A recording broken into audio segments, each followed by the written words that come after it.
I won't abide such interference. As Io Kusami closed in on Hedorius with mana accumulating in her right hand, he expeditiously retrieved a gem of some kind from his pocket and threw it at her. Ugh, this is... Io Kusami attempted to twist her body to evade it, but the gem grazed her shoulder as it flew past her. It shouldn't have been much of an attack considering the small size of the gem, but she immediately dropped to her knees. And with Io Kusami taken care of, Hedorius turned back to Reiji. So, Hero Dono, how does it feel to learn what you truly are? Why you're saying that I'm just a pawn too? Precisely. But if you're not, then explain to me how it is that you just suddenly felt so compelled to help the people of this world. Where exactly did those feelings come from? That's... Reiji had agreed to save the people of this world because they'd asked him to. After summoning him to Royal Castle Camellia, they begged him to subjugate the demons. With the power he'd acquired, he felt like he had to do something. Even if his ego was somewhat inflated over being hailed as a hero, he had chosen to help them. It was something he'd decided for himself. It was his own free will.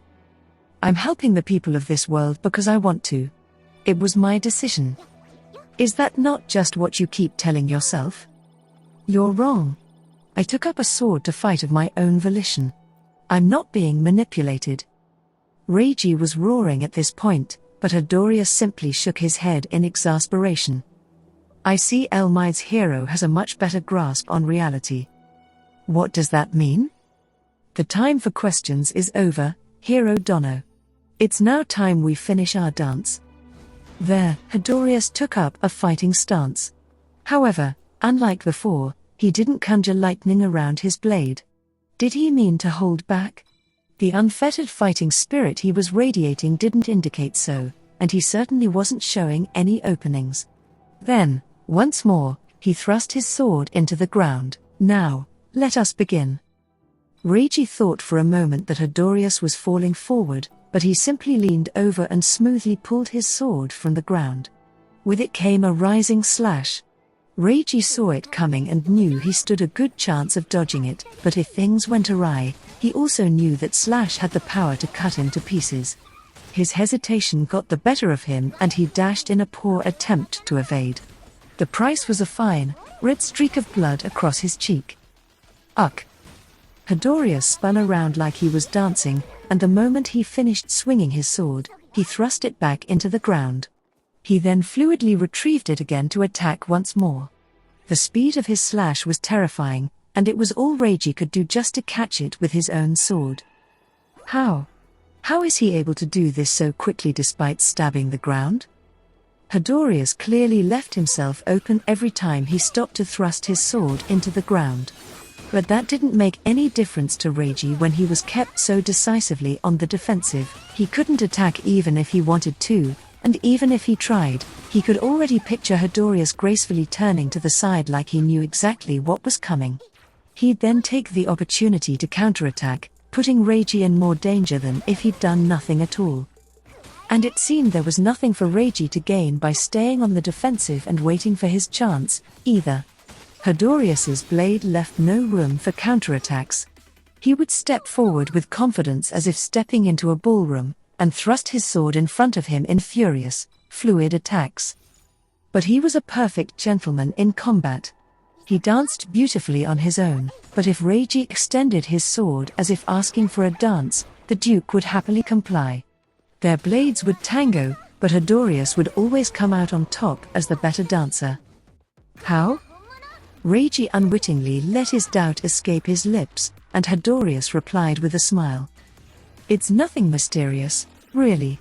Those lacking in elegance are simply doomed to be immature swordsmen, and since you know nothing of the elegant way of the sword, you can only flail about in confusion. That's all it is. Elegance? Reiji didn't understand the connection. Elegance was merely a matter of aesthetics. What bearing did it have on their fight? How would it better prepare him to deal with Hedorius? Hedorius focused his stance and unleashed a wave of attacks on Reiji. Reiji blocked with his sword and endured as best he could, but the pommel of Hedorius's sword caught him from below. Cruh. That single strike made Reiji's grip lapse, and he involuntarily let go of his orichalcum sword. Hedorius immediately zeroed in on the opportunity. Take this as a warning about your own immaturity. Hedorius lifted his sword to strike, and the unarmed Reiji now had nothing to defend himself with. The speed and sharpness of Hedorius's blow wouldn't allow him time to try and dodge, either. Reckoning with that, Reiji prepared himself for the worst. Reiji Dono. Reiji Kun. TCH. Reiji. Felmenia and Lefiel yelled out, and Ayokuzami raced to cut in between them. But, elegance, huh? I guess that's not too dissimilar from what my father would call romance. Whatever. The reason Reiji's sword can't touch you is because he doesn't have the skill to keep up with the dance, right? An unexpected voice suddenly came from behind Hedorius, one that seemed to immediately comprehend what had eluded Reiji, along with a sharp stone. Uck, who's there? Hedorius turned around with a furious challenge to see. Just little old me, friend numero uno of the hero over there. You do remember my face, don't you? It was Suimai, clad in the green vest he usually wore in this world. But just where had he come from? None of the doors or windows to the mansion were opened, and no one had heard a sound. He'd seemingly appeared out of nowhere in absolute silence. Even the stone he'd thrown seemed to have come out of nowhere. But despite the mystery, Suimai acted as if this were all perfectly normal. You're? Suimai Dono. It appeared as though Duke Hedorius didn't recognize Suimai after all. The clue that he was Reiji's friend didn't seem to ring any bells either, but when Felmenia called his name, Hedorius suddenly looked rather bewildered. Suimai? Suimai Yakagi? Why are you here? Why? What else? I came to rescue the hero.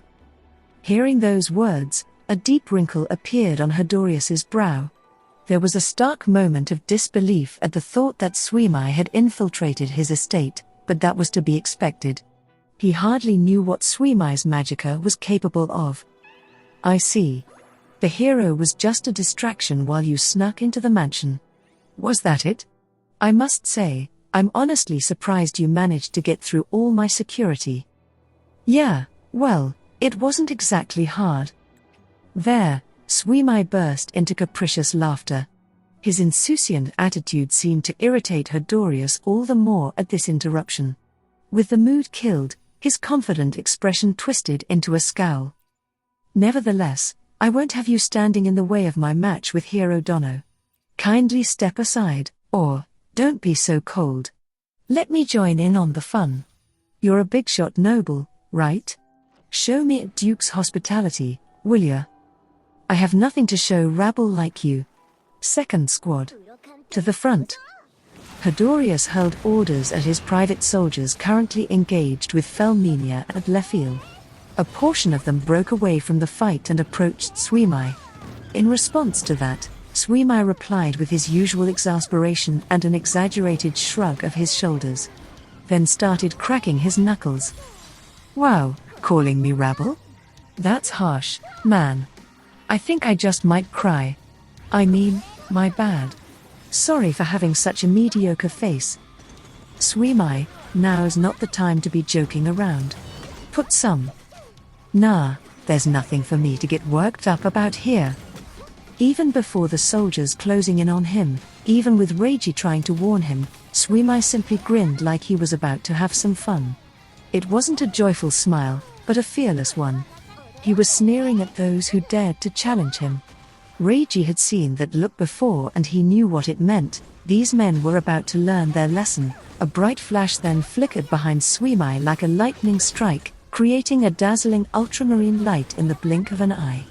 It was a spread of small magicka circles lining up systematically behind him. What? This is... Those synchronized voices of surprise came from Reiji and Hedorius respectively. Both of them were floored to see the 50-some magic circles behind Suimai, each one imprinted with some unusual equation. And each one gathering mana like a charging laser. Really, With all of them assembled behind him, Suimai looked like some kind of magical gunner with an impressive arsenal. All he'd have to do was pull the trigger, or, in this case, say the magic words. Illustra Carmen ad operationem simplicem. Armat ad quinquaginta et passive deducit, invocato orgoides.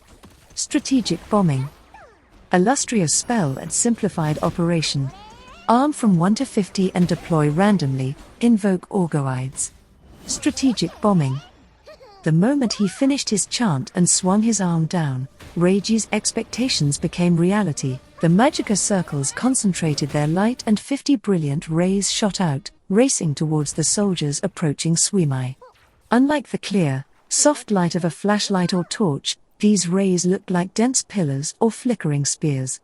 Reiji didn't even need to imagine what would happen to someone struck by one. The instant the beams made impact, there was a dazzling light show. The mercenaries' formation became a stage of explosions and sparks flying every which way. It was hard to even tell what was happening underneath it all. The terrifying scene sent chills down Reiji's spine. He felt like he was frozen in place. He didn't dare move. And it was for his own good. If he stepped forward carelessly, he too might get caught up in the unceasing barrage of flashes and sparks. He was best off staying put. When the pandemonium began to die down, it left an afterimage in the eyes of all who beheld it like a fading strobe light. It took a few seconds for them to see that every single one of the soldiers in the formation was now collapsed on the spot. They weren't visibly injured, but their armor was scorched and crumbling. It was all too obvious they'd been struck with a great and fiery force. Paying no mind to the felled soldiers who weren't so much as twitching, Suimai turned a fearless and provoking smile towards the rest of the mercenaries. He then stuck out his hand and curled his finger towards himself as if to say, "Come on and get it." But all the remaining mercenaries read in his cocky attitude was, "You're all worthless. I don't care how many of you there are, you can't take me."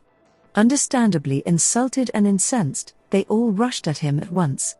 They closed in quickly, lunging at Suimai with swords and spears. In response, he simply jumped in the air to dodge their blades. And then snapped his fingers. It was a casual and graceful gesture. And as soon as the snapping sound rang out in the air itself exploded in front of him, blowing all the mercenary soldiers away.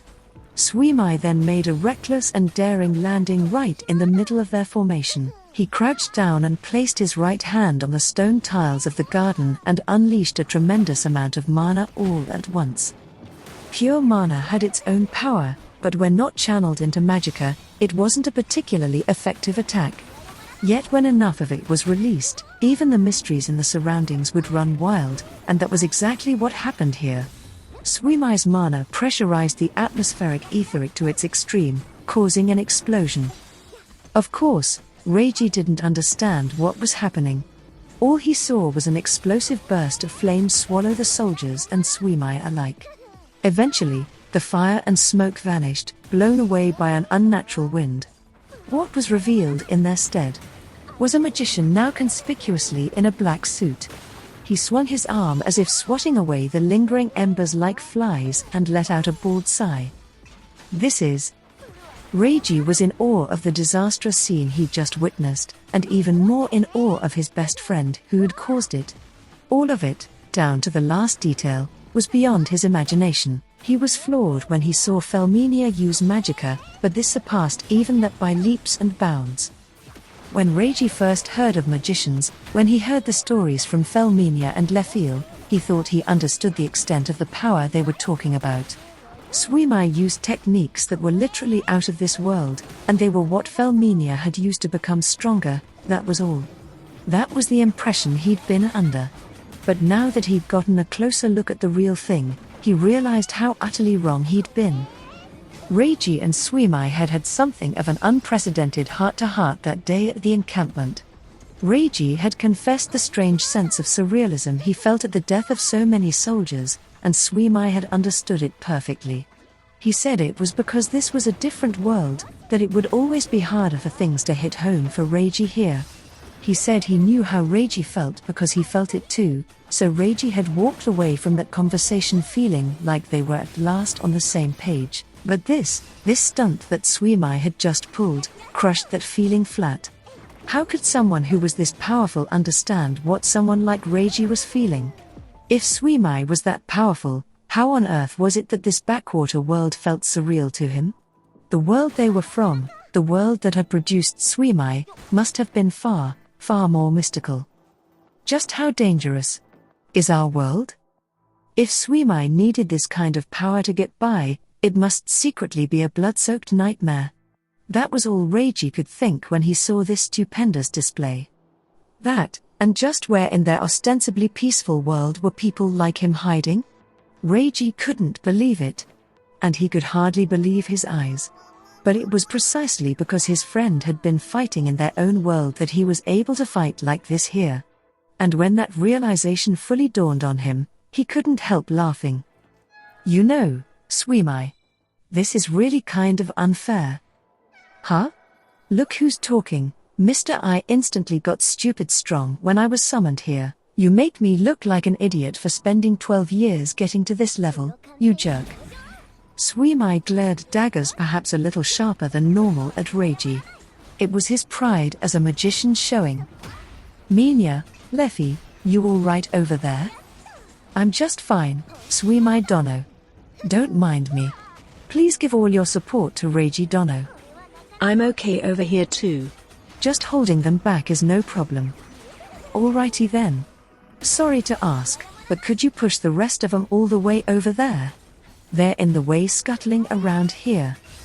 The two girls seemed to have no trouble complying with Suimai's request. With their red wind and white flames, Thoria's hero and Hedorius's private soldiers were pushed back beyond the bounds of Suimai's battle so they wouldn't get in his way. Once that was taken care of, Suimai shot a cold glance Hedorius's way. So? Is that all for the opening act? For treating people like peons, that was a pretty poor showing, wasn't it? Right, Mr. Big Shot Duke? When Reiji looked, he saw that Hedorius's composed expression had twisted into one of surprise. Much like Reiji, he was aghast at the extent of Suimai's abilities. Or perhaps it was simply that he couldn't believe them. Ridiculous. Forget using magic without hailing elements, to think you could even fight. I thought you were just some powerless coward. Seeing Hedorius's disbelief, Suimai made a mockingly stupefied expression. Or, gee. That's how it is, huh? Well, you are from Astal, aren't you? Man, I can't believe that's what you thought of me. The people of Astal had been bad-mouthing Suimai as gutless since he was first summoned. Of course, that was only because he'd been hiding his powers all this time. Not even Duke Hedorius had any idea what he was really capable of. I see. So you've deceived the good people of Astal, have you? Hey. Can you not make it sound like I'm the bad guy here? I don't even want to hear that kind of crap from you. Sending an entire fucking army of demons after a trade caravan of innocent people. It was a real chore beating the shit out of all of them, you know? Then you're the one who, I see, you're the man in black that demon general was yelling about. As if to answer Hedorius's suspicions, Suimai flipped open the long, black coat he wore over his suit. The instant he did, a strong wind swept through the courtyard, making the manicured hedges and shrubs dance. At the arrival of some unknown mystical presence, it was like the natural balance of power was suddenly tipped. The mana lamps began to flicker ominously. And then... That's right. The guy Rajas cursed probably until his last breath. That was me, society magician Yakagi Suimai. The moment he said that, a piercing chill condensed in the air. And it was aimed directly at Hedorius. After Suimai forced his way into the fight in the courtyard, he conjured all his dormant mana and relieved Reiji in his fight against Hedorius. Suimai was now radiating mana, fighting spirit, and all the lingering anger he'd been building up over the past few months. This asshole. Doing nothing but fucking around with people, throwing that kindling on an already raging fire, he fanned the flames growing in his heart. And it showed in his increasingly intimidating aura. As for his opponent, Hedorius was still surprised that Suimai could even use magic. Slowly coming to grips with the situation, however, his face relaxed into the composed expression he'd worn while fighting Reiji. Very well, Suimai Yakagi. This simply means that I underestimated you. What a blunder, too. I wonder just how much it's going to tighten that noose around your neck. Shut that impertinent mouth of yours. Even with you here, all it means is that the number of opponents in this bout has increased by 1. This bout, huh? Shutting down the prospect of any further frivolous conversation, Hedorius broke into a sprint and drew the sword he had thrust into the ground. Sensing impending danger, Suimai jumped to the side and felt a shockwave fly past him. He could hear the shockwave keep going, accompanied by an odd tearing and crackling noise, and when he glanced over his shoulder, he saw that the stone tiles on the ground were smashed to pieces in a straight line behind him. Of course, it wasn't Hedorius's sword that had done it. Not directly, anyway. Hey, whoa. A sword wave? And one that destructive? A sword wave was a technique different from the long sword of the absolute edge that Hatsumi used to attack outside of her physical range. It generated a whirlwind that flew out with a quick slash. Throughout history, it had been heralded as a technique capable of piercing even the clouds in the heavens above. Careful, Suimai. That's not all there is to the Duke's sword. Hearing that the Duke knew more than once dance, the corners of Suimai's mouth suddenly curled upward into a fearless smile. He then pulled out a vial from his pocket as if drawing a sword. Permutato, coagulato, vis existito. Transform, coagulate, become power. Seeing this unfold, Reiji called out to his friend in an anxious voice. Wait, Suimai. Isn't that mercury? Yeah, and? What about it? What about it? Isn't that dangerous to touch? Yeah? Reiji was appropriately worried. Mercury was toxic, and would even emit a dangerous vapor at room temperature. It was something they'd always been warned about when using mercury thermometers in science labs at school. But unlike Reiji, Suimai didn't seem at all concerned. Don't worry, little Reiji. Daddy's keeping himself safe with magicka, okay? Anything goes with magicka, huh? This is nothing, honestly. Reiji looked dumbfounded for a moment, and then immediately concerned again. Moreover, Suimai, be careful. The Duke can use magic on his. Before Reiji could even finish his warning, Hedorius rushed forward with a demonstration. He muttered a few words and his sword became clad in green lightning that sparked and crackled. Suimai flicked his extended mercury sword as if shaking off blood from it and held it out in front of him, awaiting Hedorius's arrival. Humph. So you've got more than sword techniques up your sleeve, huh? Of course. You aren't the only one here who can use magic. Hedorius swung his sword, and Suimai deftly prepared to counter it. He thrust his katana through a tiny magicka circle that appeared in the air, and it lingered on the blade as he waited to intercept Hedorius's attack. But when the two swords collided, in an unexpected turn, it was the mercurial blade that was pushed back by the light. Sensing impending danger, Suimai jumped to the side and felt a shockwave fly past him. He could hear the shockwave keep going, accompanied by an odd tearing and crackling noise, and when he glanced over his shoulder, he saw that the stone tiles on the ground were smashed to pieces in a straight line behind him. Of course, it wasn't Hedorius's sword that had done it. Not directly, anyway. Hey, whoa. A sword wave? And one that destructive? A sword wave was a technique different from the long sword of the absolute edge that Hatsumi used to attack outside of her physical range. It generated a whirlwind that flew out with a quick slash. Throughout history, it had been heralded as a technique capable of piercing even the clouds in the heavens above. Careful, Suimai. That's not all there is to the Duke's sword. Hearing that the Duke knew more than once dance, the corners of Suimai's mouth suddenly curled upward into a fearless smile. He then pulled out a vial from his pocket as if drawing a sword. Permutato, coagulato, vis existito. Transform, coagulate, become power. Seeing this unfold, Reiji called out to his friend in an anxious voice. Wait, Suimai. Isn't that Mercury? Yeah, and? What about it? What about it? Isn't that dangerous to touch? Yeah? Reiji was appropriately worried. Mercury was toxic, and would even emit a dangerous vapor at room temperature. It was something they'd always been warned about when using mercury thermometers in science labs at school. But unlike Reiji, Suimai didn't seem at all concerned. Don't worry little Reiji.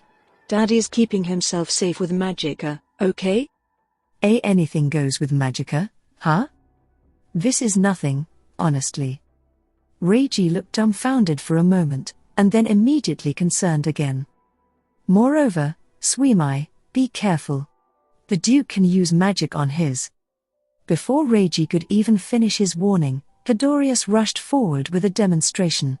He muttered a few words and his sword became clad in green lightning that sparked and crackled. Suimai flicked his extended mercury sword as if shaking off blood from it and held it out in front of him, awaiting Hedorius's arrival. Humph. So you've got more than sword techniques up your sleeve, huh? Of course. You aren't the only one here who can use magic. Hedorius swung his sword, and Suimai deftly prepared to counter it. He thrust his katana through a tiny magica circle that appeared in the air, and it lingered on the blade as he waited to intercept Hedorius's attack. But when the two swords collided, in an unexpected turn, it was the mercurial blade that was pushed back by the lightning-clad long sword. What? Humph. This time, it was Hedorius that had caught Suimai by surprise. But Suimai wouldn't be defeated so easily. He kept his guard up and skillfully evaded the next few slashes the Duke threw at him. Hedorius was grinning ever so slightly, and Suimai furrowed his brow. It's not an enchantment? He muttered to himself in bewilderment. It certainly looked like Hedorius had clad his blade in magical lightning. Reiji had even tried to warn him about it. So why did a counterspell that nullified enchantments not work on it? Just what had Hedorius done to it? Whatever it was, he didn't give Suimai much time to think about it. Hedorius quickly began swinging his sword rhythmically again, but this time Suimai raised his golden shield instead of his sword. Prima mit secundum menia, expansio localis. First and second rampart, local expansion. Humph. A magic defense? Too bad. What? Hey. When sword and shield clashed, Suimai couldn't suppress the shock over what he was seeing. The tip of Hedorius's lightning-clad blade was sinking through his magica circle. It was like the light given off by the golden ramparts was slowly being penetrated. TCH, it's even shaving away at the fortress's defenses? It seemed that Hedorius's magic power and fighting spirit were coalescing in his attacks to overcome Suimai. His safest option for now was to get some distance. And to that end, he muttered a spell. The golden magica circle began to rotate and blew Hedorius back, but he gracefully landed on both feet without so much as breaking his posture. The still intact ramparts protected Suimai against the sword waves Hedorius unleashed next. But they weren't what Suimai was focused on. What's going on? That just now really wasn't an enchantment. Of the techniques that applied mystical powers to mundane objects, the most common was enchantment. Enchantment could be used to enhance or augment any number of things, including swords. But Suimai had watched as Hedorius's blade began boring through the second rampart, which defended against magica. That shouldn't have been possible. Just what did it all mean? While keeping his guard up against the dangerous opponent in front of him, Suimai's thoughts ran wild. Acting on imprudent conjecture would be an extremely poor move, however. And since he didn't have much to work with right now, any conclusions he came to would merely be conjecture. While Suimai was pondering this crossroads, someone rather unexpected, threw him a bone. You're wrong, Yakagi Suimai. That man has not bestowed his sword with magic, said Io Kusami. What? You heard me. Suimai corrected his posture and held his Mercury katana up as he looked from her to Hedorius. His sword had just been clad in green lightning, but now it was gone. Huh? It vanished?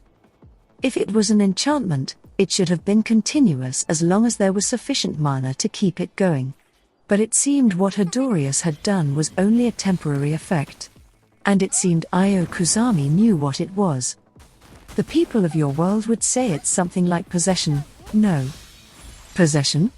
Oh, duh, that's what it is. It finally dawned on him. Possession was an art of spiritualism, which wasn't totally unfamiliar to Suimai. And the moment he thought he knew what he was up against, he decided to put his theory to the test and dismissed his ramparts. Seeing the ramparts vanish, Hedorius arched an eyebrow, but seemed to accept the invitation and quickly closed in. Now it was only a matter of timing. Since his opponent was a trained swordsman, Suimai had to take into account how quickly Hedorius could reach his max speed from a standing position, or else he'd be cut down before he could lift a single finger in his own defense, much less try to dispel the mystery before him. Knowing he had to get this just right, Suimai tightly gripped his Mercury katana. Hedorius once more clad his sword in lightning. Suimai leaned in, focusing his magician's eyes. Seeing through the rising slash that could compare to even Reiji's, Suimai struck out with his own sword. And just as the high-pitched clang of metal hitting metal rang out in the courtyard, he muttered, "Return, woman, back from whence you came." Ugh. Hedorius was quite surprised to see what looked like a female spirit leave his sword and the green lightning fade in response to Suimai's chant. But he didn't let it slow him down. Without faltering, he immediately repelled Suimai's Mercury katana with sheer strength. But Suimai was a magician, his sword was only of secondary consequence to him. While Hedorius was dealing with Suimai's blade, Suimai thrust out his other hand and unleashed a splendid, satisfying snap. Gah! There was a sudden burst between the two of them as mana pushed outward in all directions, but Suimai stood there unfazed, fingers still extended, in the aftermath of the explosion. Hedorius, meanwhile, had taken the brunt of the attack at point blank and was thrown all the way to the hedges. Nevertheless, however, he immediately shook his head and corrected his posture. Perhaps the hedges had broken his horizontal fall, though he seemed quite sturdy to begin with. Yeah, okay, I get it. You didn't magically enchant your sword at all, you conjured a phantom of the elements and channeled that into your sword to make use of its power, right? Ha! So you're a skilled swordsman and a spiritualist, huh? That's quite a range, buddy. As Suimai praised Hedorius in a slightly provocative tone, Hedorius's expression turned grim. Naturally, it wasn't because of Suimai's tone, but because he'd hit the nail on the head. To think you would see through my secret art so easily. But don't think you have me bested just yet. Of course not. However, Suimai launched a flash of light at Hedorius. Rather than harm him, it was to force him to evade. That's enough with swords, I'm a magician, after all. I don't really feel like fighting in your own arena, see? As for you, Reiji, what are you doing? Why don't we tag team this? Why yeah, you're right. When it finally dawned on Reiji that there was nothing preventing them from fighting Hedorius 2-on-1, Reiji promptly hustled over to Suimai's side. Suimai couldn't tell whether he was just that absent-minded, fascinated, or exhausted, or maybe all three. To be on the safe side, Suimai muttered a healing spell. Whoa. As a green magicka circle rose up at Reiji's feet, the breath of the land washed over him. His body was wrapped in a gentle breeze, and the green magicka circle became threads of light that vanished on the wind. When it all faded, Reiji was back to feeling how he was before his throwdown with Hedorius. Is this restoration magic? It's amazing. My wounds are all healed. It's healing magicka, but yeah. And you weren't hurt that badly, so it really ain't that amazing. It's certainly not my specialty, that's for sure. Suimai cracked a small smile, but with this, the two of them were in prime fighting condition. You may have me outnumbered now, but... Even before two opponents, Hedorius didn't seem to have any intention of backing down. He once more took a fighting stance and held his sword at the ready, but he was gushing even more fighting spirit than before. This was the mettle of a swordsman faced with a challenge. The aura he was exuding made him look 3 times bigger than normal. Looks like he's finally motivated, huh? Seems so. So this is what he's like when he's serious. This blatant display of power told them he'd been holding back while fighting them individually. His immense fighting spirit was so intense that it rattled even their surroundings. The hedges began snapping one after the other, and the broken fragments of stone tiles on the ground began dancing around in a clatter. Now, I can't have you forgetting about me. Proclaiming her presence in a haughty tone, Ayokuzami approached. Oh, yeah, you're here. Bastard, despite the aid I lent you in that heated battle, you dare speak to me so? Remember this and remember it well. I certainly will. I'm actually pretty maxed out right now, so could you cut me some slack? With a dark gaze and even darker voice, Ayokuzami threatened Suimai, who shrunk back a little. He genuinely didn't want any more trouble at the moment. Suimai. Yeah. But Ayokuzami aside, Reiji and Suimai couldn't let their guards down. They turned their attention back to their opponent, but just as they were about to go on the offensive, something swooped down on them. A shock ran through the ground and a giant cloud of dust and dirt billowed upward in the middle of the courtyard. It was like a building had collapsed. As the rapidly expanding dust cloud threatened to engulf them, Suimai and Reiji swiftly leapt back. TCH. What now? Something big came down from above, I think. Reiji didn't sound entirely certain, he'd only caught a glimpse of it with his enhanced dynamic vision. However, the dust cloud cleared before too long, revealing what had landed between them and Hedorius. Hey now. That's... Oh ho? Suimai, Reiji, and Ayokuzami all responded in synchronized surprise. For what had appeared before them had the figure of an enormous man, but was made out of earth-polished black. It was a golem. In total, it was about 5 or 6 meters tall. It had no discernible waist, but it had articulate fingers on each hand. It was clad in mana dense enough to visibly glow red. It was apparently quite strong, as that was what was holding it together. Is this the Duke's doing? No. That didn't seem to be the case. Hedorius looked to be equally confused by this sudden arrival, and was staring up at the roof. Moreover, this golem didn't look like the ones Suimai had seen so far in this world, which meant... So that's the deal, huh? All of the speculation that had been brewing in the back of Suimai's mind took form. He now knew for sure that Hedorius had kidnapped Elliot because he had some kind of connection to them. Having figured that out, Suimai smirked and dusted himself off. Meanwhile, Reiji took a brave leap forward. A mere giant made of dirt, is it? Yo, wait, Reiji. Hold your horses. Don't be so rash. Reiji simply assumed the golem would be an easy opponent, and that was certainly an easy trap to fall into. If it was simply an automaton made of dirt, it should be no match for Reiji's orichalcum sword backed by the power of the goddess.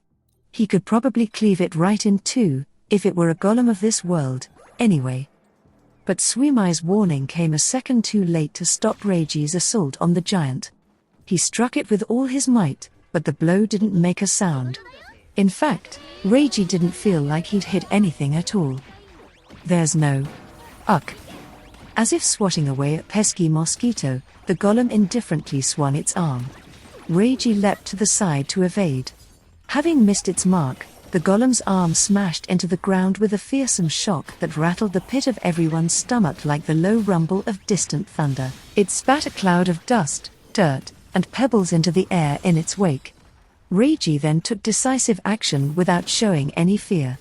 Aiming for the golem's sluggish arm, judging that its joints would be the easiest target, he swung his sword boldly, but... that doesn't work either. What's going on here? Just the same as before, the golem was unaffected by Reiji's sword. Just the same as before, it retaliated by swinging its arm like it was swatting away an insect. And just the same as before, Reiji dodged the listless motion by a wide margin. If this continued, it would be a difficult opponent to take down. When fighting an automaton, it was standard practice to defeat it by taking out its master. That said, there was no sign of its master in sight.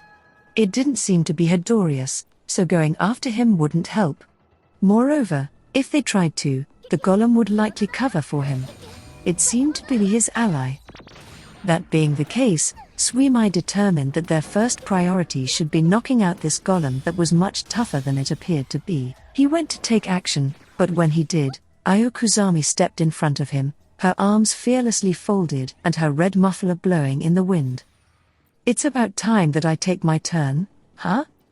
As Io Kusami gallantly stepped forward to support her friends, she suddenly cowered down on the spot. "Hey, what's wrong?" She was shaking. Something had clearly happened. Judging that she was in harm's way where she was, Suimai rushed to her side. By the time he got to her, she stood up. "Huh? What?"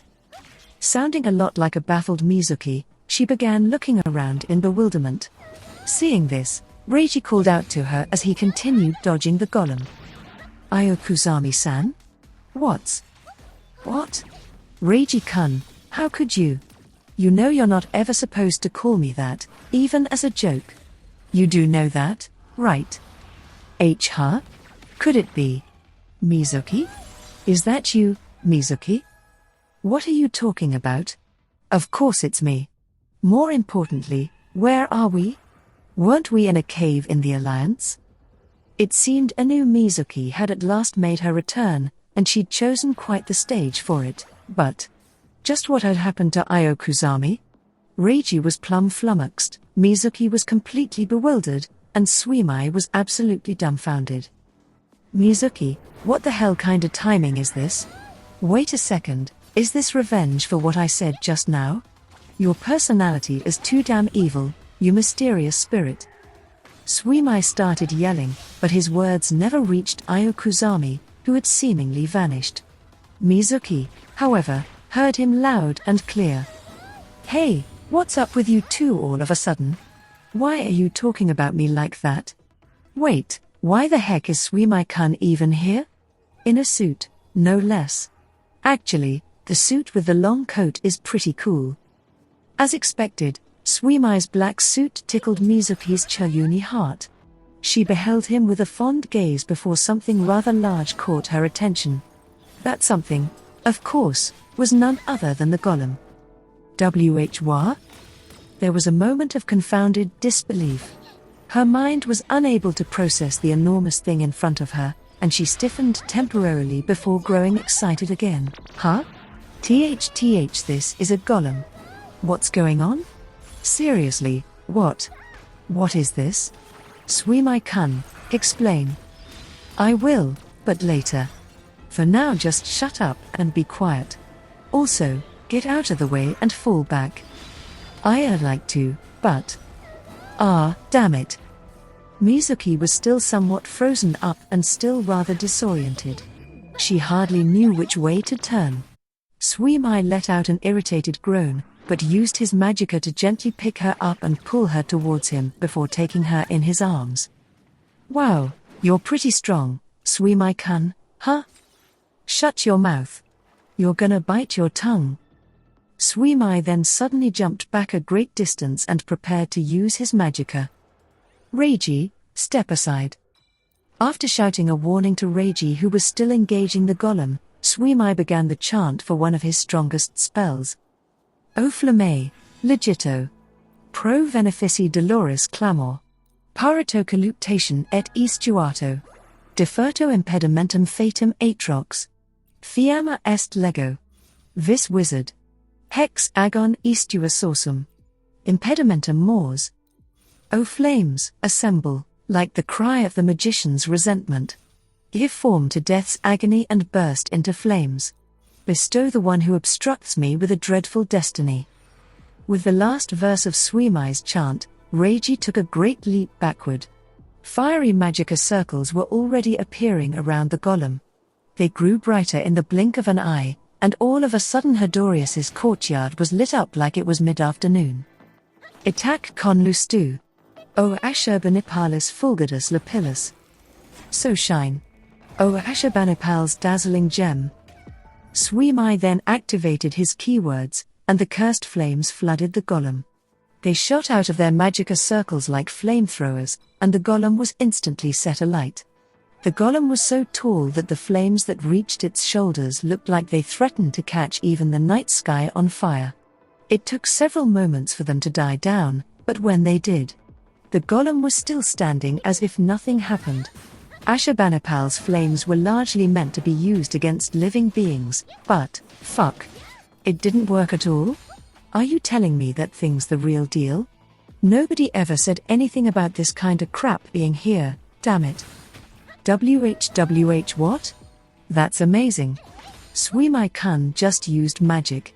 Amazing magic. Just when did you learn to do that? Hey, tell me. Damn it. Shut you up.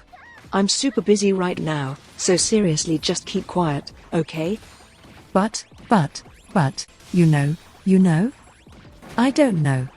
And no buts. Mizuki seemed to grow more and more excited in Swimai's arms. It was clear he'd had enough, but she didn't show any signs of calming down. In fact, she flashed a grin and spoke up again in stark defiance of Swimai's across-the-board gag order. He. Ooh, Swimai Kun. Reiji Kun. Shall I teach you the weakness of a golem? The first to react was Reiji. You know this thing's weakness, Mizuki? Of course I do.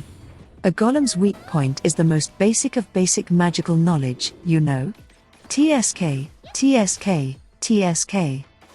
Mizuki waggled her finger left and right like a doctor's assistant explaining something obvious. Okay, listen up. On the golem's forehead, there should be a talisman engraved with the word Emmet. That means truth, and that's the trick to the whole thing. See, if you take away the first letter, it becomes Met, or death. If you do that, the golem is no more.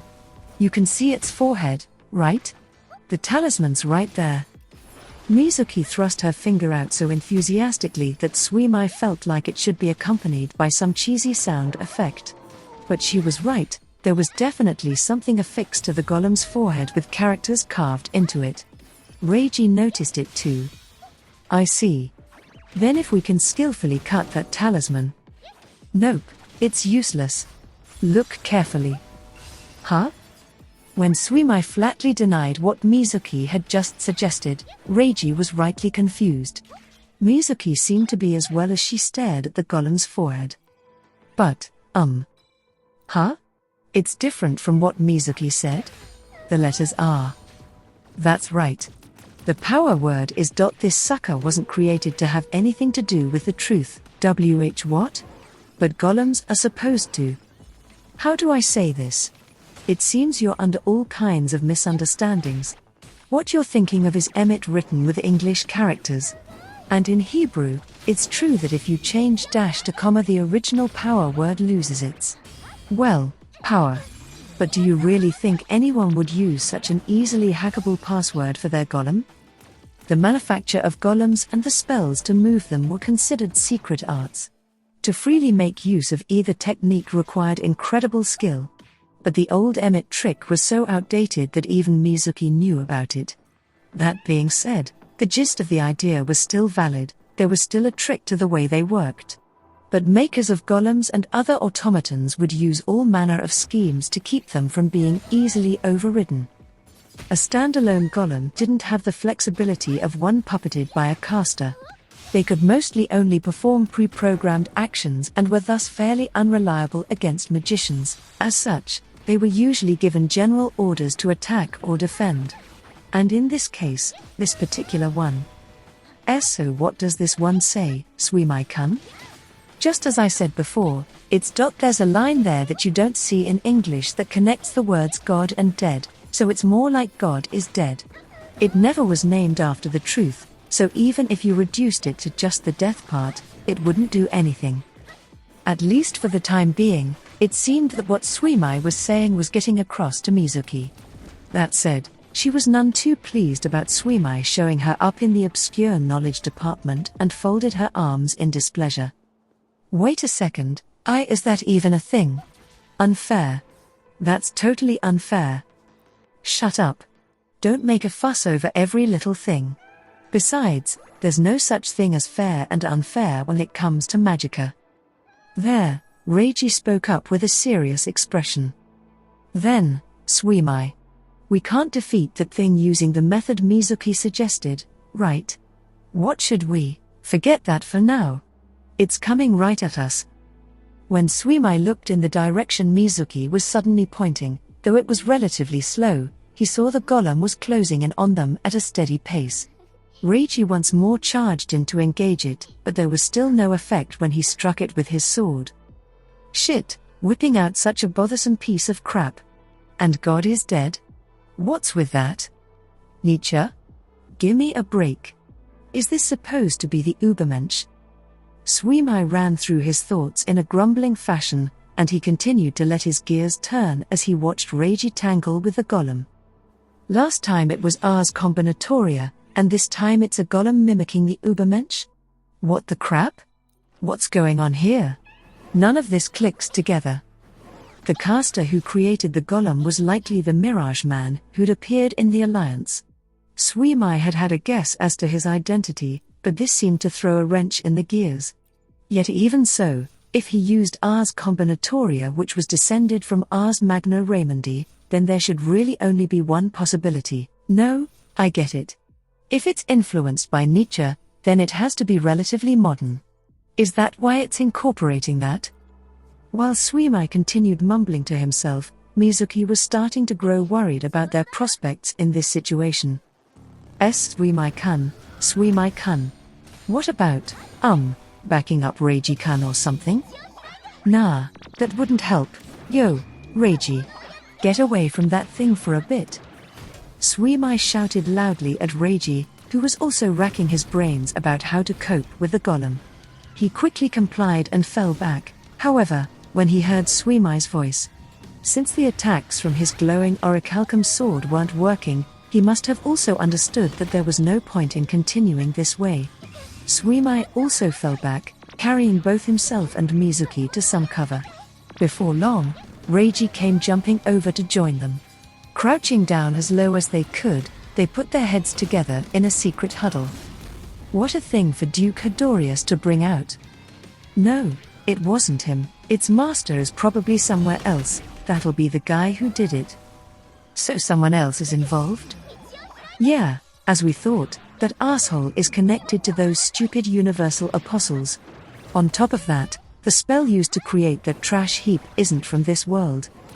As Suimai had noted, there were certainly golems in this world, but the one currently marauding in Hedorius's courtyard was different.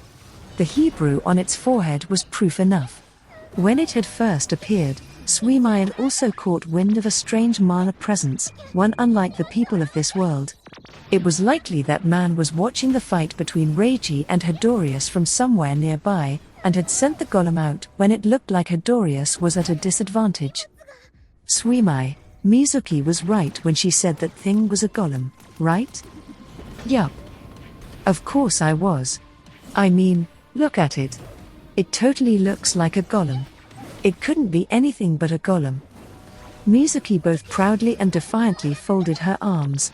Suimai found her innocent attitude rather cute, but he had other things to focus on right now, namely, yeah, that's a genuine golem. The one that comes up in the Old Testament, the invincible giant brought into being by a rabbi. Invincible? Giant? When the two of them questioningly repeated his words, Suimai nodded back at them. He then glanced over at the golem, which seemed to have stopped moving. Without any immediate targets, it was likely just idling. The reason it wasn't assertively coming after them was probably because, just as Hedorius said, this was about. In other words, they were only testing the abilities of the hero and his companions. As Suimai was pondering that, Mizuki turned to Reiji. Reiji-kun, what was attacking it like? Well. Even when I put all my strength into my swings, I didn't feel any feedback. It hardly felt like hitting anything at all, much less something hard. Exactly. Huh? I said it just now, but that thing is invincible. If you felt feedback, that would imply there was a reaction. In other words, impact and shock, so if you felt none of that, it means that 1 centimeter or even 1 millimeter before you hit it, your strike was being suspended in the air. What? Does that mean that nothing's going to work on it? No, it's not that serious. But I doubt any regular attacks will do any good. If we want to do some real damage, we'll have to compromise its invincibility before attacking. Do what? Yup, that's just how special it is. Indeed, this golem was special. If it were any normal golem, they would have plenty of options. But this one was close to the original. And on top of that, if it was imitating the Übermensch, then it meant that no human would ever be able to compare to it. Nietzsche had said that man must fall for the sake of the Übermensch, meaning this golem was designed to have men fall before it. Since Twilight Syndrome denied the existence of eternity, there was no such thing as immortality. One day, anything and everything would meet its destined ruin. By extension, there was also no such thing as true invincibility, but it's a damn pain that it's so close to it. Fundamentally, everything we try and do will end up nullified. Mizuki's expression clouded over with unease upon hearing that grim prediction. How are we supposed to compromise its invincibility if everything we do ends up nullified? No, if we can compromise that, everything's fair game. I see. So there's some hope, huh?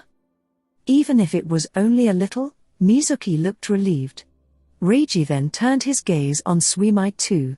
It was a reassuring, straightforward, refreshing, strong gaze that could bewitch anybody's heart. And naturally, there was only one reason he was looking at Suimai that way. Suimai, Mizuki and I have no idea what we're doing here. I want you to teach us how to defeat that thing. Yeah, I got it. Suimai replied with a light smile as if telling him not to worry, and Mizuki laughed with a broad grin. It's your job to come up with a strategy, after all. Right, Suimai-kun? That's right. Hey, it kinda feels like we're back to old times. That's just a nice way of saying we get caught up in way too much troublesome crap. Have mercy, you guys. In response to his friend's laughter, Suimai looked somewhere between exasperated and exhausted. But they were right. The tactical role naturally fell on Suimai, so he pulled himself together and began explaining. Taking a small twig in his hand, he whipped it about like a pointer as he spoke. Looking at that Hebrew word on the golem's forehead, there's no mistaking that it's something from our world. And if it's moving around without the help of trust, for the most part, that means it is relying on Ruach. Ruach? That's the Holy Spirit. It's the Holy Spirit, right? Reiji was completely lost on the subject, but the words seemed to conjure something in Mizuki. She excitedly waved her hand in the air like she knew the answer. No, not quite. Mizuki, the Holy Spirit you're thinking of is Ruach Kadosh. What? The Ruach I'm talking about certainly does come up in the Old Testament, but here it's referring to the original meaning of the Hebrew word, or the many Ruachs. The golem is modeled after a clay doll, but by breathing Ruach carrying a rabbi's wisdom into its nose, it is given the ability to breathe like a living being. It can also move around. Ruach was something like the power of magicians. Strictly speaking, it was categorized as mana containing a spell or a charm, and used breath to give orders. There were also golems that were powered strictly by power words like Emmet, but when a standalone golem was powered in such a way, it became a mostly unintelligent doll that didn't know how to take commands. One powered with Ruach, however, could be as intelligent as a living being. Hey, Suimai-kun. This is super late, but... What? How do you know this stuff? It really was a late question, and Suimai was unable to stop the sigh that came in response. That'll have to wait. That will have to come later, huh? Why you too? That's mean. As Suimai and Reiji flatly denied her any explanation, a teary-eyed Mizuki groaned. Reiji then seemed to turn his thoughts to coming up with his own way of defeating the golem. To make a robot stop moving, you need to do something about its legs or cut its motor. We need to pull the plug, basically, and do something about its energy source. But as long as it is invincible, you won't be able to hurt its legs or even attack its rock directly. You can't just put something heavy on it or physically bind it to get it to stop moving, either. No, the first thing we have to do is make its existence inconsistent. Wait, Suimai-kun. Hang on. It still has a talisman, right? So can't we just do something about that? That also won't work. Why not? I mean, it's obvious. Like just now, it's the first thing anyone would think of. How? What do you mean? I mean, duh. Literally, it's the first thing anyone would think of. Do you really think they wouldn't take countermeasures against that? The first thing a magician would do is make absolutely sure you can't just rip the talisman off, and then they'd shore up the defenses in that area just to be safe. Also, that's right. Just like certain movies, it could be treated like a microwave oven or an ally's body or something. A booby trap, you mean? Bingo. The moment you put your hand on it, bang. That might even be why something as obvious as dash is carved there. It's a trap. Suimai pressed the twig he'd been holding against his forehead and pantomimed an exploding motion. The conversation reached a lull there, and Suimai immersed himself in thought. Think, Suimai. You've already got all the hints you're going to get. It shouldn't be that hard to defeat it. The real target isn't the golem. It isn't the motor behind the golem's movements, either. It's what defines its existence, the very idea that powers it. God is dead. Those are Nietzsche's words, and if that thing is the personification of the Übermensch who slights the existence of God, it means it's the avatar of an ideology advocating the rejection of God. There is no truth or good or evil in the world, only by living selfishly can the Übermensch be created. Living properly in accordance with God's teachings isn't the true meaning of living properly. Disperse those that would stop you. Trample over the poor and needy. Earnestly run forward for the sake of happiness. So, what's the counter to all that? An aged man who invites sleep? Or a child who pretends to be a badger? A monster who manipulates gravity? None of that's right, huh? The thing that opposes it in the most simplified way possible is resentment, something created by Christianity to affirm the coexistence of God and the wealthy. It was the notion of the false happiness attributed to the poor, a curse which gave a vested interest to the masses. Nietzsche spoke of it as the gnashing one's teeth in powerlessness, the curse of society.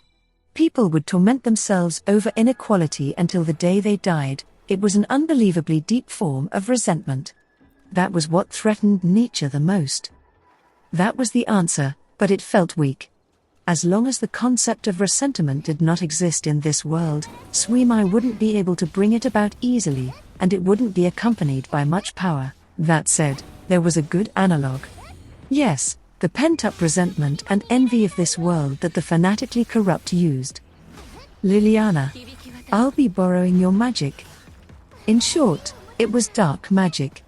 Misunderstood as an element by Liliana and the mages of this world, it was magicka that made use of a concentrated body of malice. After telling Liliana not to use it as her mentor, Suimai dabbling in it would be setting a bad example, but this was a special case.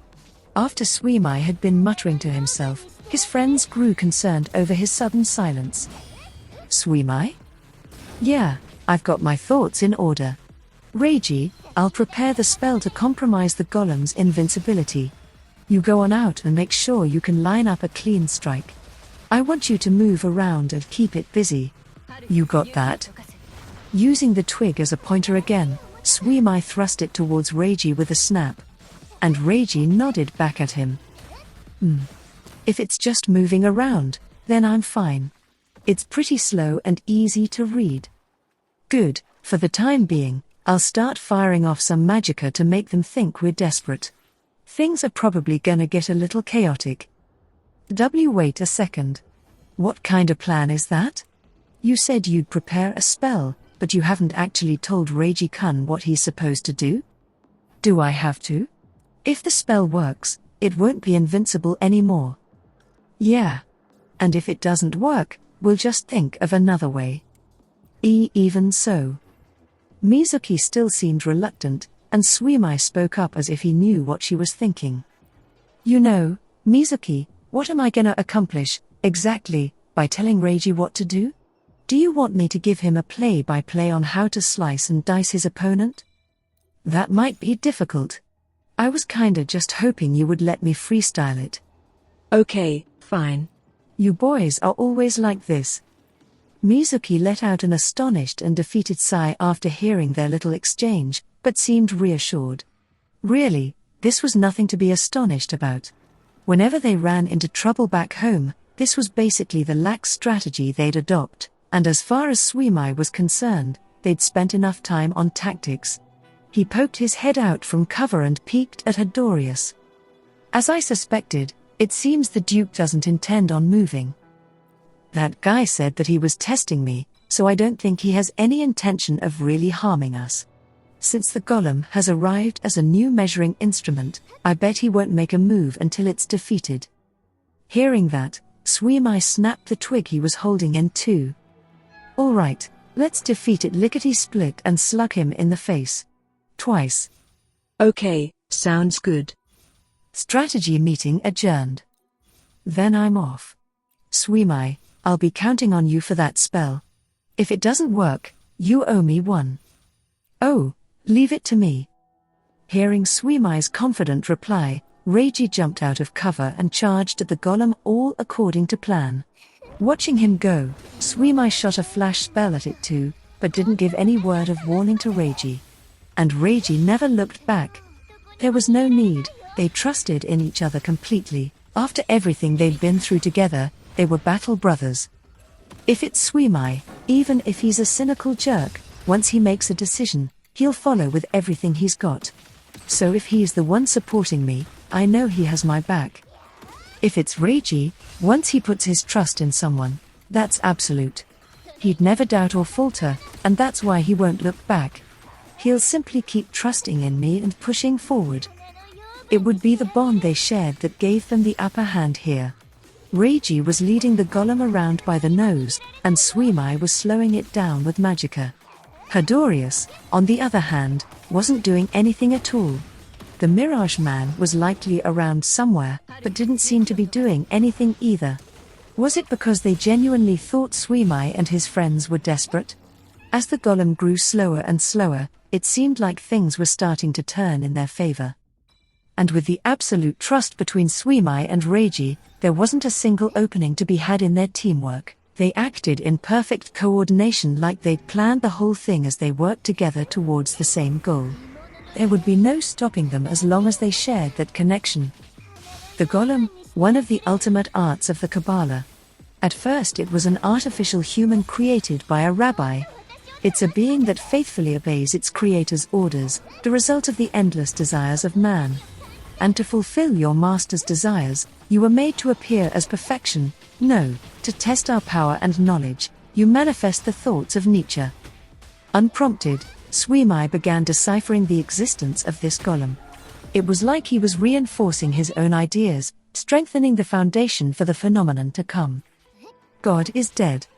Those words from a dream. Until today, those words have been interpreted in every possible way. They affirm the free will of man and deny his sins. Its foundations lie in the restraint of one's swelling vested interests, and it's a certain step in guiding humanity down a new path. And what brings that to the fore is that grandiose idea advocated by Christianity. That which is meant to encourage the weak, and makes them resent the strong. Yes, resentment. Yes, what Christianity continued to imprint on the masses was exactly that. They used the discontent of the poor to confirm the existence of God. It is easier for a camel to go through the eye of a needle than for a rich person to enter the kingdom of God. The strong go to hell and the weak to heaven. The same idea was used to justify disparities in wealth. Poverty is righteous, honorable. And in that sense, Christianity teaches ultimate righteousness. It sounded good when using it to console and encourage the poor, yet it was really nothing but a means to quell any uprisings in regard to vested interests. It's fine to resent the rich, but remain honorably poor. That will get you into heaven, and there you can at last look down on the rich in hell. And so the poor would remain poor until death. Nietzsche despaired at that thought. He understood that living in this world meant such suffering, and in order to overcome that, he declared that God was dead. Honorable poverty would never bring the poor happiness. If the toil of those who worked their hands to the bone went unacknowledged, they too would go unacknowledged forever. And so he denied the traditional Christian values of the Western world. In that case, the very idea of resentment was the binary opposite of his approach. Malice, envy, hatred, and the dark magic made of them would be the enemy of this golem. If the foundation of dark magic was the bitter emotions of the world, the envy of the weak towards the strong would definitely be included in that. Come, follow me. Use my blasphemous voice as a guide down your path. O swirling and surging wills that all in the world find abhorrent. After quickly putting a defensive circle at Mizuki's feet, Suimai once more unleashed his mana to increase the effect of his magicka, raising his rank temporarily. Drawing an inverted pentagram with his hand held out stiff like a blade, the mana that had been filling his surroundings was devoured by the awakened malice. It turned darker than the black of midnight, and from that black curtain of despair, more darkness bubbled forth. Those dark bubbles were crystal clear manifestations of malice. They were the mystical force behind dark magic, and as more of them appeared, a dark murmuring began swirling in the area. Those voices were. They were the shrill shrieks of a woman yelling out her bitterness. The hoarse voice of an old man taken by envy. The thick and vulgar voice of a man eternally embroiled by deep resentment. The irritable voice of an infant wailing. Assaulting everyone's ears, the cacophonous torrent of voices pierced their brains, rang out, and transformed Hedorius's courtyard into a grim concert hall. When the audible malevolence fell around Reiji, he finally called out to Suimai with sense of urgency. Suimai. I know you mean well, but this is a little intense. Suck it up. If I don't do this much, there won't be any effect. You have that divine protection of that goddess or whatever, so I'm pretty sure you'll be fine. You're pretty sure. It won't be funny if you defeat your ally before defeating your enemy, damn it. As one would expect, even Reiji had apprehensions about what Suimai was doing, but while he continued to complain, O darkness! Thou art the fleeting black that paints this world far and wide. Mix into magnificence, transform it all to sinisterness, and pluck all sprouts of fate. Eva, Zerdik, Rosia, Deavikuzd, Rianama. And then came the keywords, extolling despair like a eulogy. Transient hope. What Suimai used to compromise the golem's invincibility was the very dark magic that Liliana had once used. And with his own rhetoric and savage names, he strengthened it even further. The darkness then bubbled so thickly that it crowded the air. The bubbles then turned sharply and all closed in on the golem. And just as Suimai planned, each one pierced the golem's body. As if its footing had suddenly become unsteady, the golem abruptly shook violently as it staggered. Seeing this, Suimai yelled out to his friend locked in combat with the automaton. That's it. Now, Reiji. Yeah. Reiji shouted back in confident reply, and then, Ha! Reiji's piercing battle cry rang through the courtyard. With his sword at the ready like he was about to shoot a rifle and his back lowered, he let out a great roar. It was as if he were unfurling great fighting spirit or mana. He then fell quiet and silently pierced the golem's body with his brilliant orichalcum sword. Dash! Now he was only roaring in his heart as he slew his foe. After severing the desperate arm that swung at him in a single stroke, his sword penetrated the golem's enormous chest. It plunged deep into what he assumed would be the golem's core. Ra-ah-ah. Reiji then let out another roar as he thrust his sword even deeper. The golem squirmed and tried to come at Reiji with its remaining arm, but Reiji poured everything he had into taking the mechanical beast down and paid it no mind. Suimai-kun, what about backing him up? Nah. If I fired off a spell now, it would be dangerous for Reiji.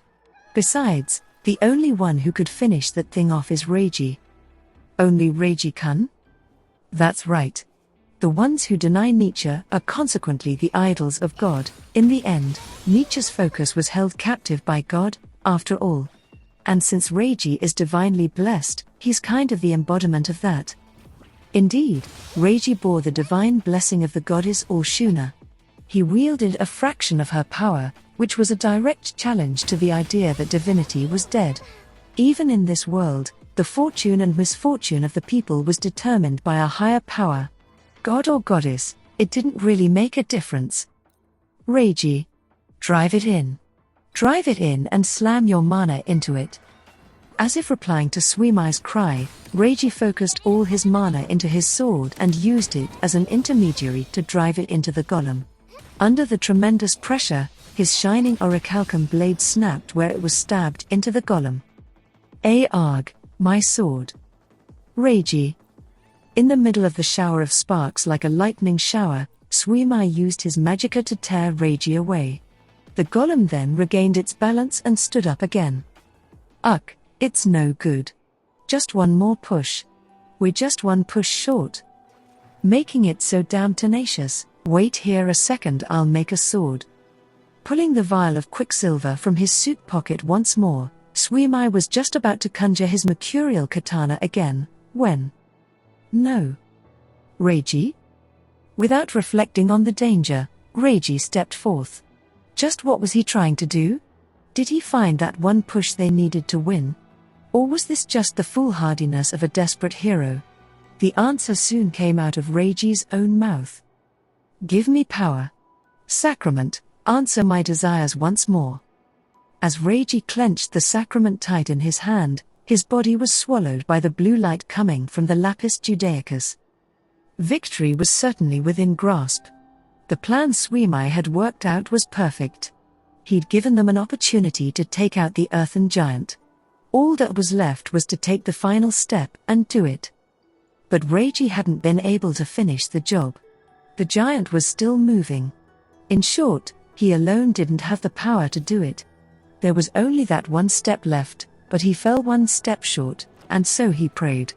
He prayed for the sacrament to answer him. He wanted it, and he wanted it badly. Once more, just once more, he wanted it to answer his voice. Not a moment later, a world he'd never seen before washed over him. It wasn't the long tunnel filled with muddy darkness he'd witnessed before. He should have been standing in the courtyard of Hadorius's mansion, but he now found himself in a wheat field bathed in the golden glow of the sun. It was like a scene straight out of a Western painting. Just where? When he looked around him, there was wheat as far as the eye could see. Far in the distance he spied a mountain through a hazy fog. He couldn't even be sure if it had a base that touched the earth. A mild breeze would sometimes blow, putting gentle, rustling waves in the ocean of sheaves. Reiji slowly began walking with no particular destination. He had no guide to show him the way, but as he proceeded through the wheat field, a white arbor eventually came into view. It was just like some historic ruin that had fallen into decay.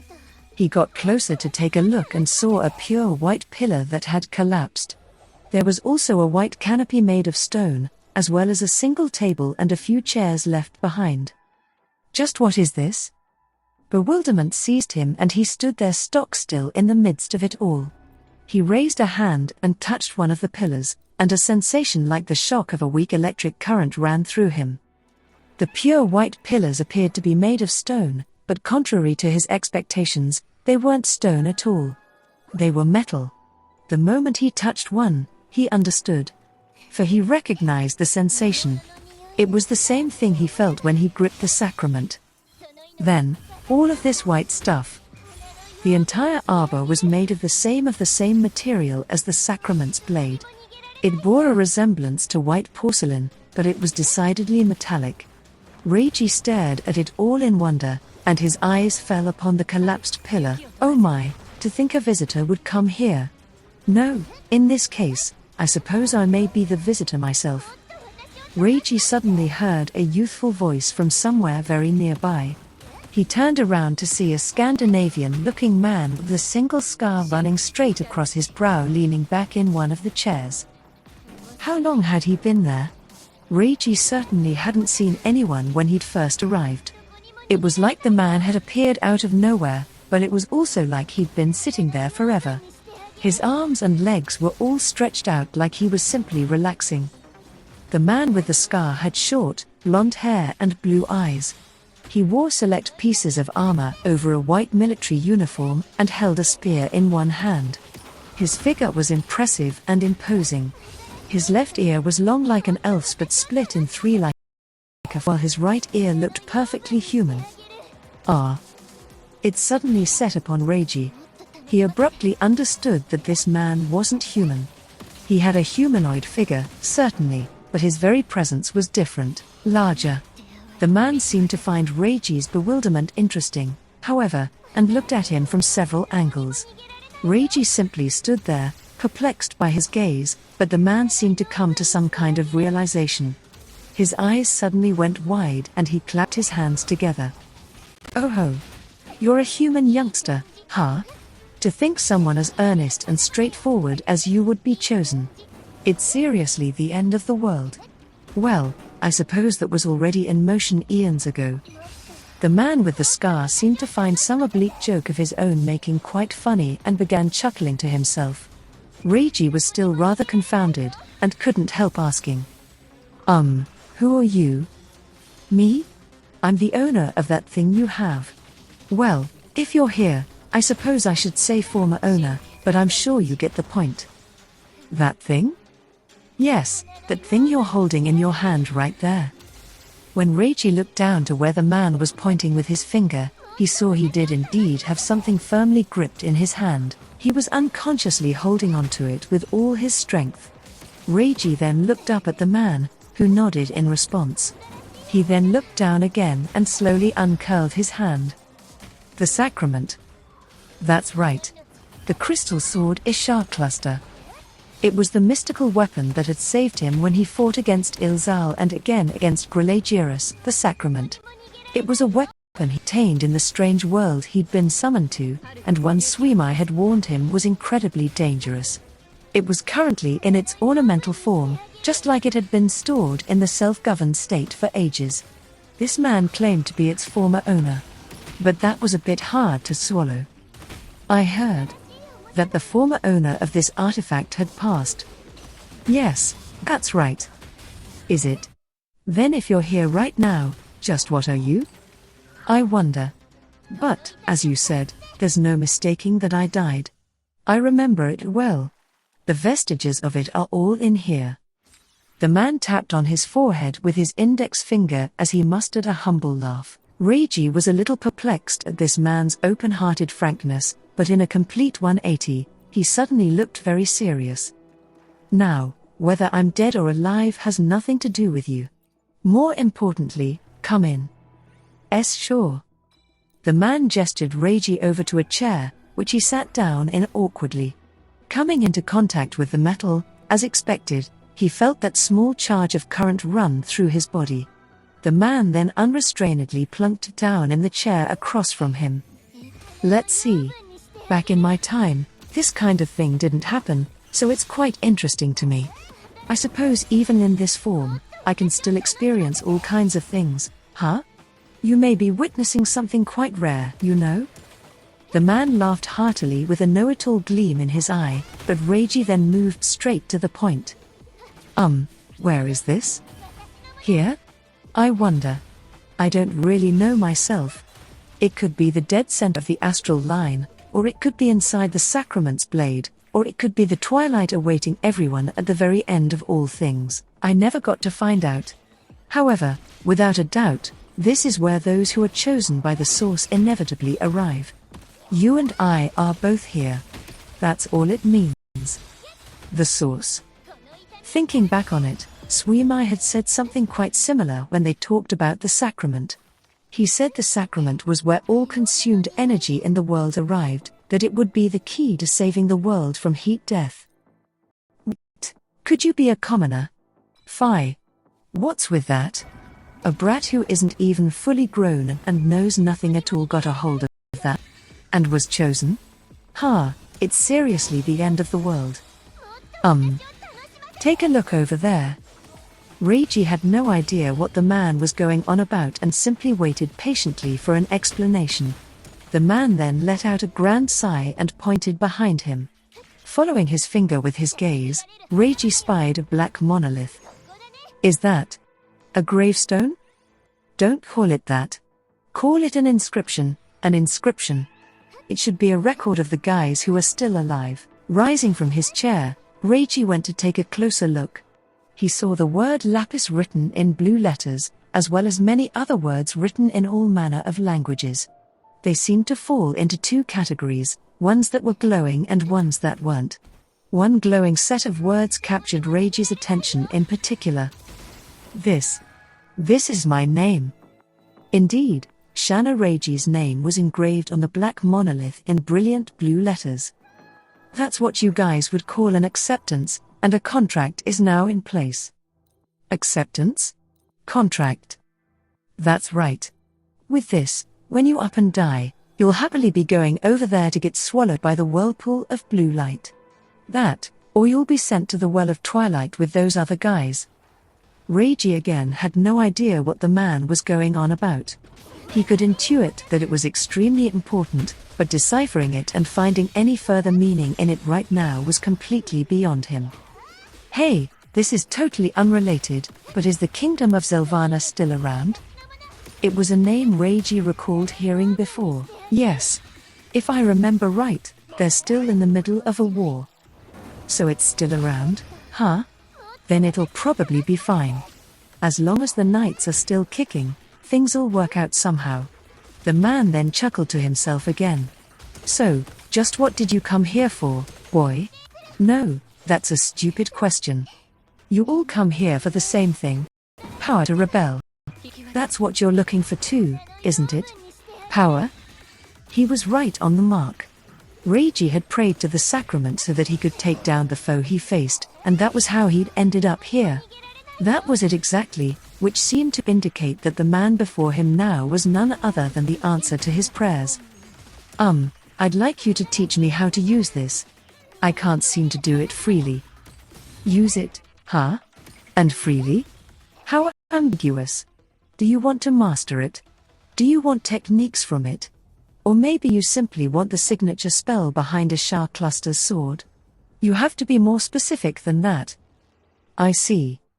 The man meant to say that Reiji's desire was too abstract. Hearing those rather blunt words, Reiji's shoulders fell. The man suddenly looked rather exasperated and spoke up once more. Hey now. Don't go making that kind of face. You're a swordsman that made it all the way here, right? You came here with a single purpose, right?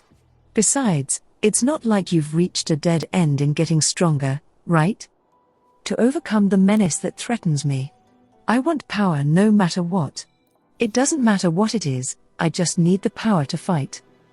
Reiji spoke his true intentions, his heart, without the slightest hint of deception. The man responded with a grand sigh as he rubbed his ear. I guess there's no helping it, huh? It'll be a shame for you to go back empty-handed, too. I know. How about I give you a single technique to take back? A technique? That's right. But, the circle sept might be too advanced for you though. What? Never mind, I'm sure Alpha Strike should be suitable enough. Alpha Strike? That's right, it's a technique that uses the residue of the sacrament's ability, you see. Its residue? That didn't sound good, and Reiji's skepticism showed on his face. Seeing it, the man put on a bold smile. Well, even if it's residue, it'll still be an outrageous technique for you as you are now. Here, lend me that for a second. The man held out his hand, and Reiji readily handed over the sacrament. When he did, a dazzling blue light overflowed it and took the shape of a sword. In mere moments, The ornament had transformed into the Ashar cluster. "Look carefully now." Saying that, the man took on a posture that didn't look like a ghost at all. It was extremely casual, yet also sharp like an invisible blade. The man then gave a bold smile, and the blue gem inside the Ashar cluster, the Lapis Judaicus, unleashed a blue light. The two white rings of the sword also quietly began moving. Just as Reiji thought, the directionless wind in the area seemed to be gathering around them. A sound like thin ice cracking rang out. In the blink of an eye, several enormous pillars of blue crystal rose into the air. The man aimed for the center of them and thrust out the sword.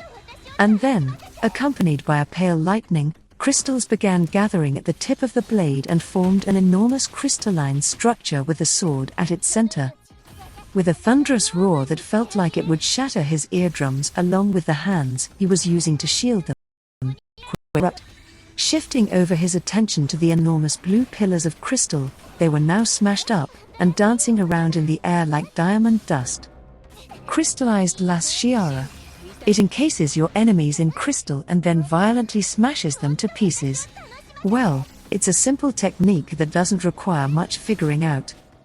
That's the Ashar cluster's Alpha Strike. Completely aghast at the display he'd just witnessed, Reiji stood there dumbstruck as a violent gust suddenly blew through the wheat field and the scenery began to grow hazy. It was like a portent of awakening from a dream. "Whoops, looks like time's up. You got what you wanted, so it seems like our business here is settled. To say goodbye right after finishing my duty is a bit of a pain, but oh well. Tea times. Already up?" He'd hardly scraped the tip of the iceberg. And as that panic thought through Reiji's mind, the man spoke up like he'd guessed precisely what Reiji was thinking. "Don't be so anxious. It's a simple matter. If your opponent is strong, you just have to smack him with something even stronger. Easy peasy. Besides, your pal already set the stage to put an end to that rampaging doll, didn't he? All that's left is for you to let loose with all your might. How do you? You don't gotta worry about that kind of thing right now. The sacrament is a sword that can cut through all things. The only exception is the bond between people. Remember that." There, the man let out a delightful laugh. But after being told time was short, Reiji laid bare the anxiety still lingering in his heart. "But the opponent this time around isn't that easy. Are you still worried about the charm on that doll? My goodness. Think it through, will ya? It takes quite a bit of effort to put something frayed back together, no? Just sock it to 'em before they can do it. Just like I did now, thrust forth the sacrament, confine it in crystals, and smash 'em. End of story." The man seemed to be implying their conversation was over too, but Reiji still had more questions. "What was that circle sept you mentioned earlier?" "You'll find out eventually. If you don't have enough power, desire it. Wish for it and lend an ear to your inner voice. As long as you've been chosen by the source will definitely respond to you." And with that, the man handed back the Ashar cluster back to Reiji. Once he forcibly put it in Reiji's hand, his figure gradually began to grow hazy. It was a sign their time was indeed up. This dream would end shortly. Please wait a minute. I still don't know how to turn this into a weapon." The man sighed. "So you don't even know that, huh?" His body was quickly growing hazier, but it seemed he could still speak. "I'll only say it once, you hear? Listen carefully. And then, my crystallized spirit that glimmers with the blue light of the lapis. O crystal sword, manifest in the parted world. When you want the sword, just say that. Manifest. In the parted world? That's right. When you give